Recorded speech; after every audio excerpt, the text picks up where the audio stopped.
টি-20 বিশ্বকাপ ঠিক 1 মাস দূরে। প্রায় সব বোর্ডই দল দিয়ে দিয়েছে, তবে এখানে ব্যতিক্রম বাংলাদেশ। বিসিবি আইসিসির কাছে তালিকা পাঠালেও প্রকাশ করেনি গণমাধ্যমে। একে টিম ম্যানেজমেন্টের আত্মবিশ্বাসের অভাব বলে মনে করছেন বিশ্লেষকরা। বলছেন এর প্রভাব পড়বে দলের প্রস্তুতিতেও। আর মাত্র 1 মাস পর ওয়েস্ট ইন্ডিজ ও যুক্তরাষ্ট্রে শুরু হবে টি-20 বিশ্বকাপ। প্রায় সম্পন্ন আয়োজকদের প্রস্তুতি। নিউ ইয়র্কে বানানো শেষের পথে আস্ত স্টেডিয়াম। অ্যাডিলেড থেকে পাঠানো ড্রপ ইন পিচ রয়েছে নাসাউ কাউন্টির স্টেডিয়ামের পথে।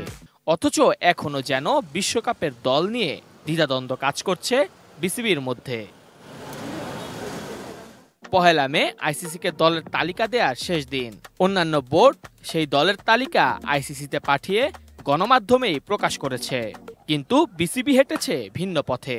তালিকা পাঠালেও আইসিসির কাছে অনুরোধ করেছে প্রকাশ না করতে। বিশ্লেষকরা বলছেন এটি প্রমাণ করে দল নিয়ে সংশ্লিষ্টদের আত্মবিশ্বাসের ঘাটতি।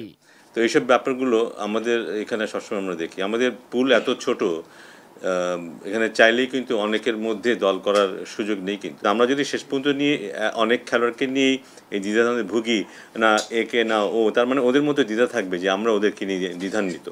এটা it's not a good sign. Zimbabwe series শুরু হচ্ছে শুক্রবার। বিসিবি সূত্রে জানা গেছে সেটি শেষ হলেই প্রকাশ করা হবে বিশ্বকাপের চূড়ান্ত দল। তবে এবারও স্থিতিশীল ওপেনিং জুটি না থাকাটা ভোগাতে পারে বলে মনে করছেন ক্রিকেট কোচ ও বিশ্লেষক নাজমুল আবেদিন ফাহিম। দলকে স্বস্তি দেওয়ার মতো একটা উদ্বোধনী জুটি আমরা এখনো কিন্তু বের করতে পারিনি।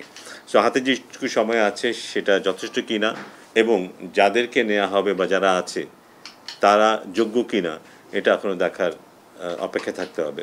এছাড়াও নাজমুল আবেদিন ফাহিম মনে করছেন ৩রা মে থেকে শুরু হতে যাওয়া জিম্বাবুয়ে সিরিজ খেলতে হবে বিশ্বকাপে খেলার ধরন মাথায় রেখে। ফলাফল নয়, তুলে ধরতে হবে দাপট দেখিয়ে জয়ের মানসিকতা।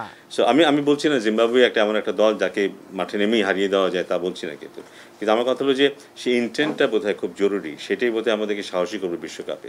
মেহেদী হাসান মুন্না, এটিএন নিউজ, ঢাকা।